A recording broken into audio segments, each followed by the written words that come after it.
The Da Vinci Code by Dan Brown. Dan Brown is a master of the intellectual thriller, renowned for weaving history, art, and conspiracy into captivating narratives. His novel, The Da Vinci Code, is a global phenomenon that follows Harvard symbologist Robert Langdon on a perilous quest. It is a breakneck thriller that challenges perceptions and ignites curiosity about the secrets hidden within art and history, leaving a lasting impact on modern popular culture. Prologue. In the Louvre's deserted Grand Gallery, curator Jacques Saunière flees from a pale, monk-like assailant. Cornered and shot, his attacker demands the keystone and the priory of Chaun's secret.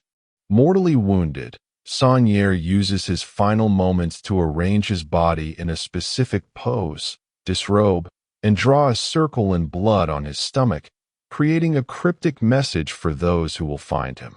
Harvard symbologist Robert Langdon is jolted awake by a phone call in his Paris hotel room. Lieutenant Jérôme Collet of the French Judicial Police informs him that Jacques Saunière, the Louvre curator he was meant to meet, has been murdered. Langdon is summoned to the crime scene immediately by Captain Bezu Fache, a formidable and powerful figure, to assist with the investigation. The request is both urgent and confusing, pulling Langdon from sleep into a world of sudden violence and mystery. Sophie Neveu, a gifted cryptologist with France's Direction Centrale Police Judiciaire, arrives at the Louvre crime scene. She is the granddaughter of the murdered curator, Jacques Saunière, though this relationship is unknown to her colleagues. Captain Bezu Fache briefs her on the situation, revealing that Robert Langdon is not just a consultant, but the prime suspect, based on a cryptic message left by Saunière. Sophie's expertise is needed to decipher the code, but her personal connection and growing doubts about Langdon's guilt create immediate internal conflict. She must navigate the investigation carefully, balancing her professional duty with her instinct to uncover the truth behind her grandfather's final message. Captain Bezu Fache leads Robert Langdon to the Grand Gallery, the opulent hall where Jacques Saunière's body lies. Langdon, a specialist in religious symbology, is horrified by the scene. Saunière's body is arranged in a specific, startling pose. Naked, positioned like Leonardo da Vinci's Vitruvian Man, with a pentacle drawn on his stomach in blood. A cryptic message is scrawled on the floor nearby. Fache subtly pressures Langdon, whose books discuss these exact symbols, suggesting his involvement. Langdon realizes he is not a consultant but a suspect, trapped in a meticulously staged crime scene designed to implicate him. Sophie Neveu enters the Grand Gallery, observing the tense interaction between Fache and Langdon. She recognizes the message on the floor as a Fibonacci sequence, a personal code her grandfather taught her as a child. This detail, known only to them, convinces her that Langdon is being framed. The message is a desperate communication from Saunière, meant for her eyes alone. Sophie realizes she must act quickly and discreetly to help Langdon without alerting the suspicious Fache, forcing her to make a critical decision that could jeopardize her career. Sophie discreetly maneuvers to speak with Langdon alone. Under the pretense of delivering an urgent message, she gets Langdon away from Fache. She reveals her identity as Saunière's granddaughter and explains that the Fibonacci sequence is a code he used with her, proving the message was a clandestine plea for her help. She warns Langdon that Fache is tracking his location via a GPS stop planted on him. Convinced of her sincerity and recognizing the grave danger, Langdon agrees to trust her. They must find a way to escape the Louvre under Fache's watchful eye. Sophie triggers a fire alarm, sending panic through the Louvre and prompting a full evacuation. Amid the chaos of fleeing visitors and blaring sirens, she and Langdon break away from the Grand Gallery. They rush downstairs, plunging into the museum's subterranean network of maintenance halls and restoration labs. The sound of shouted orders and running footsteps echoes as Fash's police squad begins a systematic search. Moving quickly through the cluttered, dimly lit passages, the two fugitives seek an unguarded exit, their freedom depending on remaining unseen in the vast building's hidden underbelly. The albino monk known as Silas makes his way to a secluded public phone in a quiet Paris park. He places a call to the man who directs his actions, the anonymous figure known only as the teacher. Silas reports that Jacques Saunière has been eliminated as instructed. However, he confesses that Saunière died before revealing the location of the keystone, the critical object they seek. The teacher's response, filtered through a voice synthesizer, is sharp with anger but remains focused. He immediately orders Silas to the Church of Saint Sulpice, convinced that Saunière left a hidden message there that will lead them to the keystone. Sophie and Langdon find temporary refuge in a men's restroom within the Louvre's lower levels. Langdon removes the GPS tracking from his jacket and flushes it down a toilet, misleading Fash about their location. Sophie reveals her painful history with her grandfather, Jacques Saunière. She explains that a decade earlier, she discovered him participating in a secret pagan ritual at their family home, an event that caused a permanent rift between them. This memory fuels her determination to understand why he reached out to her with his dying message, believing it must be an attempt at reconciliation or a final revelation. Captain Fash watched the blinking red dot on his handheld GPS tracker. It was motionless, lodged somewhere deep beneath the Louvre. A grim satisfaction settled over him. Langdon and Nevu were cornered. He barked orders into his radio, dispatching his entire team to converge on the signal's location. They moved with tactical precision, sealing off corridors and preparing to apprehend the fugitives. The dot, however, was not on Langdon's person. It was flushed down a toilet, resting silently in a sewer pipe while Fash's men rushed toward an empty trap. Sophie leads Langdon out of the restroom and through a series of service corridors. She reveals her intimate knowledge of the Louvre's security and layout, a remnant of her childhood visits to her grandfather. They reach a deserted hallway containing a large, industrial service elevator. Sophie explains that this elevator is used for moving large artworks and is not connected to the main security system. It provides a potential route out of the museum's secure perimeter. Their plan is to use it to descend to a lower, less guarded level and find an exit. Silas arrives at the Church of Saint Sulpice. The massive, dark interior is silent and empty. He follows the teacher's instructions, searching for the famous brass line that runs across the floor, the Paris Meridian or Rose Line. He finds the obelisk marking the line and locates the specific stone the teacher described. Carved into it is a cryptic message, Job 38:11a. Silas, interpreting this as a direct command from God, kneels and begins to pray, awaiting further guidance. He is unaware that his presence has been noted by a solitary nun inside the church. Sophie and Langdon take the service elevator down to a vast, dark storage room filled with crated artwork and discarded statues. The air is cold and still. They navigate through the labyrinthine space, searching for a way to the street. Sophie recalls a specific delivery gate used for trucks. They find the large rolling shutter, but it is electronically locked. Langdon notices a keypad. With no code, they are trapped. Their hope fades as they realize their escape route is blocked, and the sound of distant police searches echoes faintly from above. The teacher receives a call from Silas at St. Sulpice.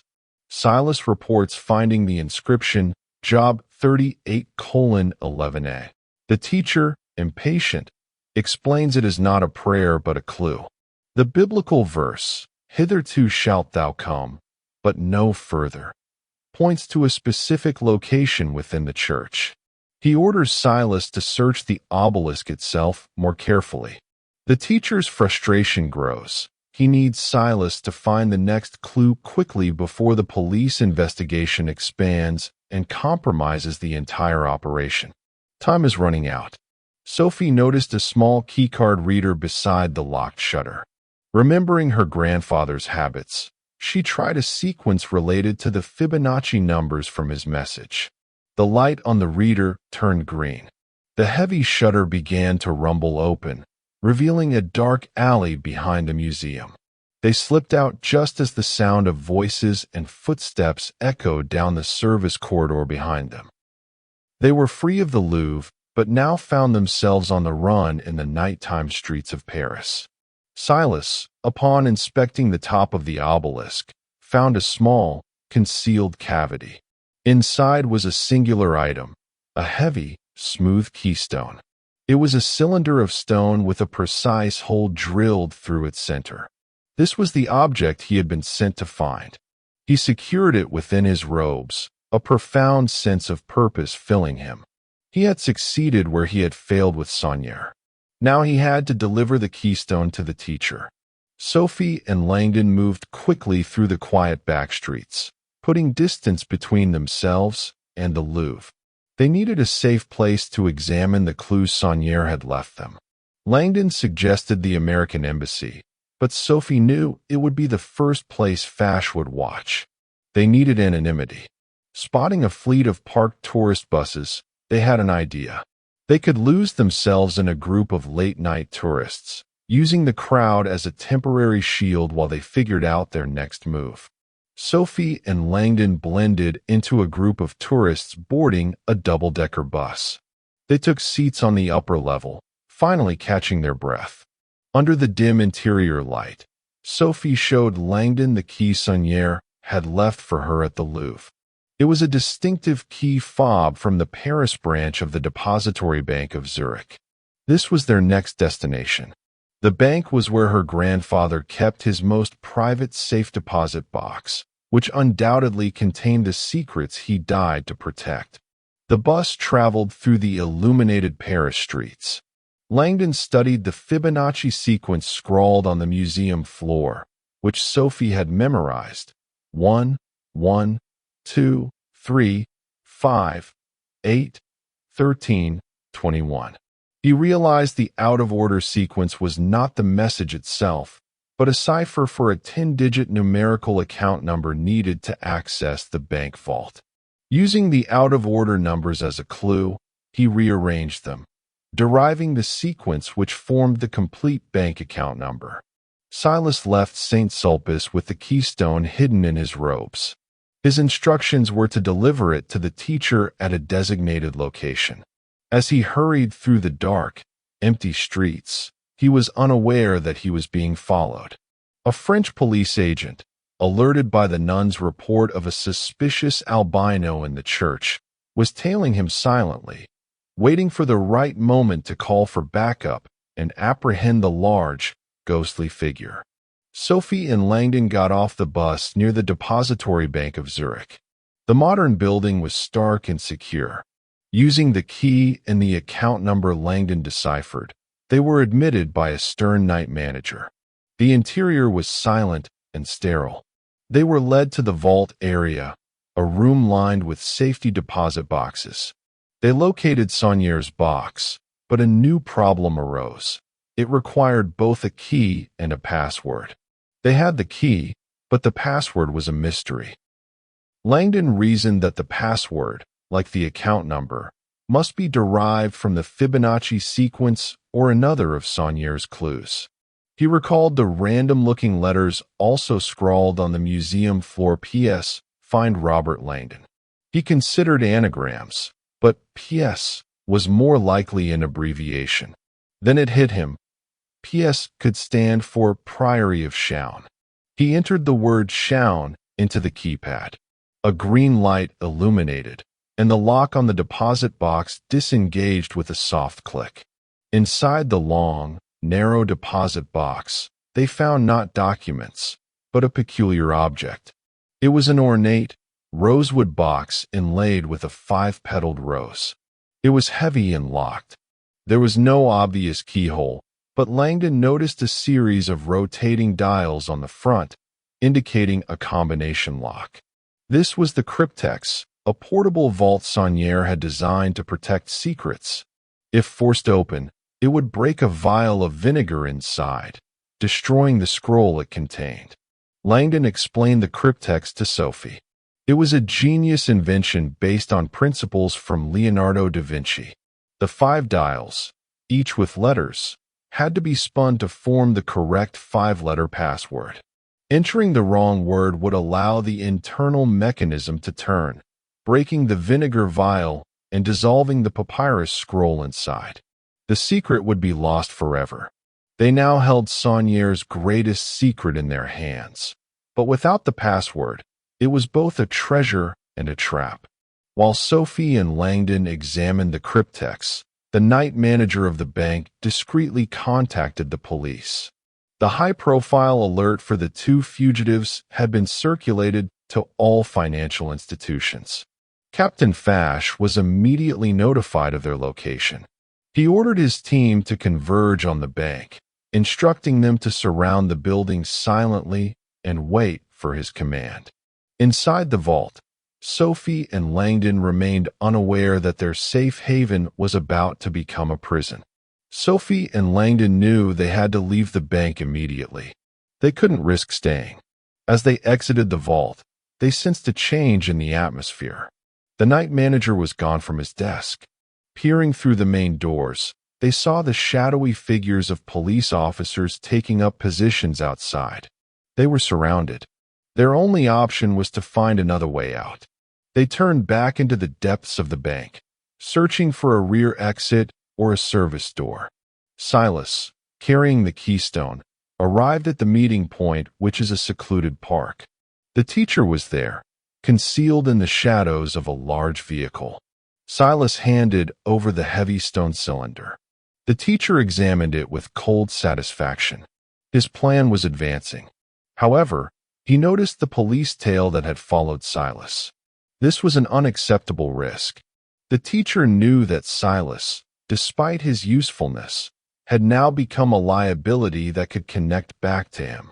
Sophie and Langdon found a custodial closet containing maintenance uniforms. They quickly changed into the blue coveralls, hoping to disguise themselves as bank cleaning staff.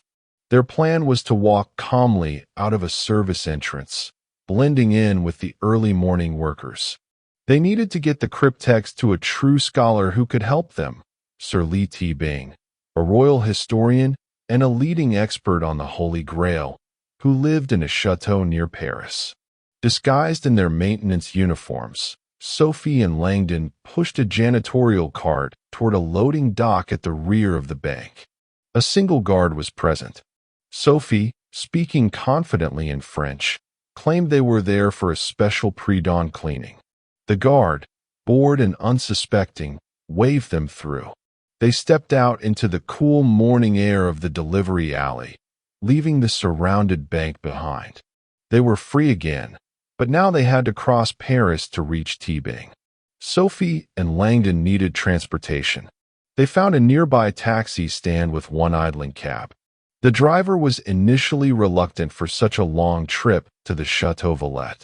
Langdon offered a large cash payment, convincing him. As they drove through the waking city, they kept a watch for police. The cryptex felt heavy in Langdon's pocket. He hoped desperately that T-Bing, an old friend, would be home and willing to help them decipher the ancient puzzle box and understand the danger they were in. The teacher, now in possession of the keystone, knew Silas had been compromised. He could not allow the monk to be captured and interrogated. He made a cold decision. When Silas returned to his Opus Dei residence, the teacher anonymously tipped off the police about a dangerous murderer hiding there. He calculated that Silas would rather die than be taken, ensuring his silence permanently. The betrayal was complete, a necessary sacrifice to protect the larger mission. The taxi arrived at the grand gates of Chateau Valette. Langdon rang the bell at the gatehouse. The mansion's butler, Remy Legaludec, answered via intercom. Langdon identified himself and asked for Sir Li T-Bing, explaining it was an urgent matter. After a brief pause, the electronic gates swung open. As they drove up the long tree-lined driveway, they saw the magnificent estate ahead, a beacon of potential safety and knowledge in their frantic flight. Sir Li T-Bing, a charismatic and wealthy historian, greeted them at the door. He used crutches due to polio, but his energy was immense. He was surprised but delighted to see Langdon. Upon hearing their story and seeing the cryptex, his academic curiosity turned to grave seriousness. He immediately understood the magnitude of the secret they carried. He ushered them into his study, a library filled with ancient texts, assuring them they were safe and that he would help them unlock the mystery. In his study, T-Bing explained the history of the Priory of Shaun and its centuries-long guardianship of a secret that could shatter Christianity. He spoke of the Sangreal documents, hidden proof that Jesus was mortal and had a bloodline that continues to this day. The Holy Grail, he revealed, was not a cup but Mary Magdalene herself, the sacred feminine, whose remains and story were the true treasure protected by the priory. T-Bing turned his attention to the cryptex. He confirmed that forcing it open was impossible without destroying the message. The password had to be a word of great personal significance to Saunier, likely related to the Grail secret. As they discussed possible words, the sound of approaching vehicles echoed from the driveway. Peering through the window, they saw 3 police cars speeding toward the chateau. Fash had found them. T-Bing reacted quickly to the police arrival. He revealed a secret passage behind a bookshelf leading to a private garage. He, Sophie, Langdon, and his butler Remy hurried down. The garage contained T-Bing's large, custom-fitted Range Rover. They climbed in, with Remy at the wheel. As the police knocked on the mansion's front door, the garage door opened silently. Remy drove the car out a rear service road, bypassing the main driveway and escaping the property unseen. Safe in the moving car, T-Bing continued the Grail narrative. He explained how the church had suppressed the sacred feminine for centuries, labeling it as heresy to consolidate its power. The Priory of Shaun, he said, was founded to protect this truth. Their goal was to find the hiding place of the Magdalene's remains, the Rose Line, which was not a literal mark on a map, but a symbolic bloodline stretching across Europe. The conversation returned to the cryptex. T-Bing agreed the password must be a Grail-related word. He suggested apple, a symbol associated with the sacred feminine, but it didn't work. Langdon, thinking of Saunier's passion for wordplay, considered anagrams. He rearranged the letters on the Louvre floor. P.S. Find Robert Langdon, but found nothing. The pressure mounted as they knew the police would soon expand their search beyond the chateau. Langdon's mind raced through possibilities, focusing on the apparent personal message from Saunier. P.S. Find Robert Langdon. He considered that P.S. might not be a simple abbreviation but a clue itself. He recalled that the ancient symbol for the sacred feminine was the rose, and rose in French is rose. The letters P, S, and the period could be a different kind of code. He then saw it not as letters, but as a phonetic clue pointing toward rose, a central symbol to the Grail story and the Priory of Shaun. He carefully turned the dials on the cryptex to spell R-O-S-E. The cryptex did not open. The word rose was incorrect. A tense silence filled the car. T-Bing, frustrated, lamented that Saunier's love for complex puzzles was hindering them. Langdon refused to give up, insisting the answer was in the clues Saunier left. He re-examined the Fibonacci sequence and the strange wording. He wondered if the clue was more direct, perhaps hidden in the apparent personal plea itself. He began to look at the message not as a sentence, but as a collection of letters for an anagram. Langdon took a pen and wrote down the letters from the message. He ignored the periods and focused on the raw characters. He started rearranging them, looking for a meaningful word or phrase related to the Grail. It was a long shot, but Saunier was a master of codes. The correct anagram would be the key to the cryptex and the secret it protected. As Langdon worked on the anagram, Remy drove them toward a private airfield where T-Bing's jet was waiting. Their plan was to flee France. Suddenly, Remy swerved, avoiding a police checkpoint that had been set up on the road. It was clear Fash had alerted all authorities. They took a sharp turn down a narrow country lane to avoid the main road, their escape becoming more precarious. The need to open the cryptex and understand their destination was now more urgent than ever. In the back of the car, Langdon's persistence paid off. The letters from P.S. Find Robert Langdon rearranged to form a new phrase. He looked at the result, a chill running down his spine. The anagram was So Dark the Con of Man.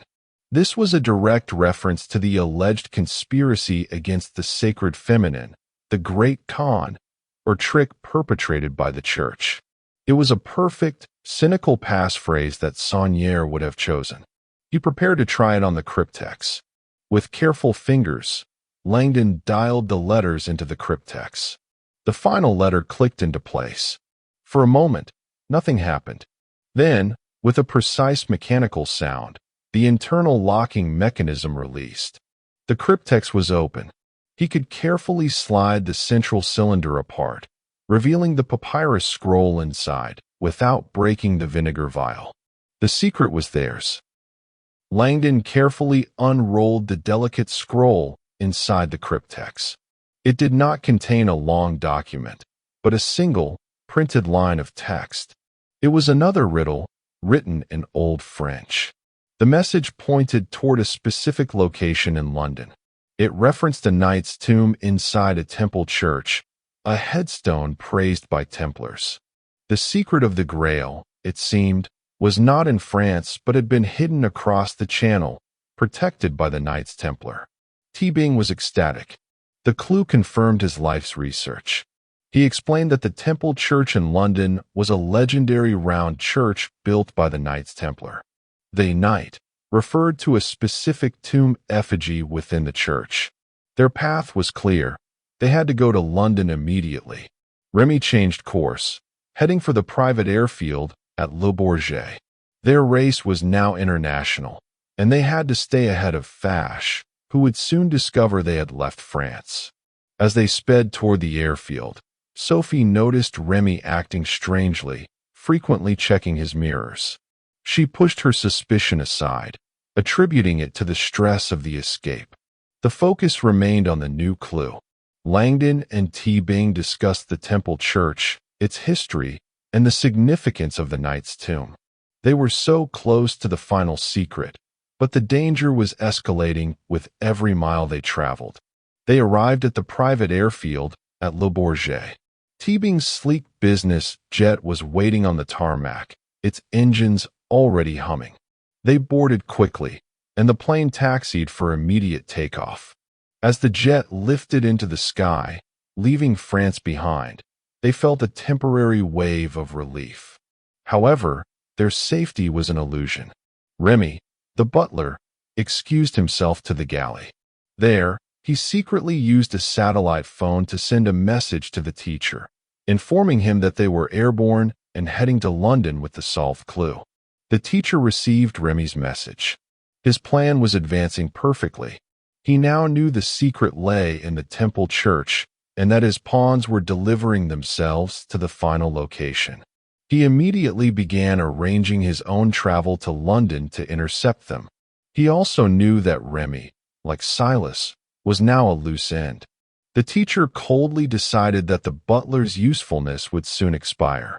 He would tie up all loose ends personally upon arrival in London.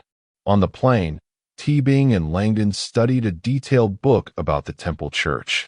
They identified the most likely knight's tomb from the riddle's description. It was the effigy of a knight known to be associated with the Templars' inner circle. The clue suggested a headstone praised by Templars, which they interpreted as a marker or a cipher on the tomb itself. They prepared to go directly to the church upon landing, hoping to find the final resting place of the Grail secret before their pursuers could catch up. The private jet landed at London's Biggin Hill Airport. They disembarked quickly, with T-Bing using his influence to bypass customs. A limousine was waiting for them, prearranged by T-Bing. As they drove into central London, the mood was tense but focused. They knew the police in 2 countries were now searching for them. Their only advantage was their head start and the specific knowledge of their destination. They had to reach the Temple Church and decipher the final clue before that advantage vanished. Upon arriving at the Temple Church, they found it closed to the public for a private event. This was a significant setback. Peering through the gates, they could see a choir rehearsing inside.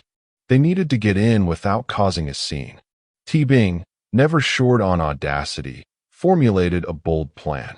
He decided they would pose as late-arriving guests for the event, using his commanding presence and knowledge of the church to bluff their way past the attendant at the door. T-Bing's plan worked. With Langdon and Sophie supporting him, he confidently approached the church attendant.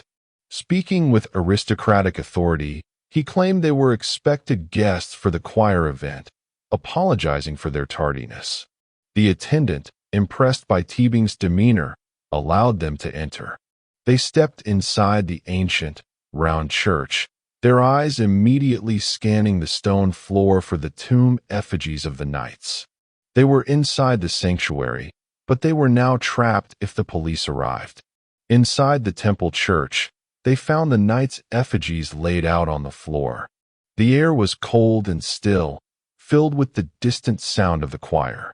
They quickly located the specific tomb mentioned in the riddle.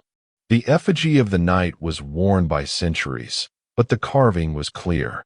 They searched the stone for any inscription, symbol, or clue that would reveal the next step. The phrase headstone praised by Templars suggested something on the tomb itself held the final answer, but nothing was immediately obvious.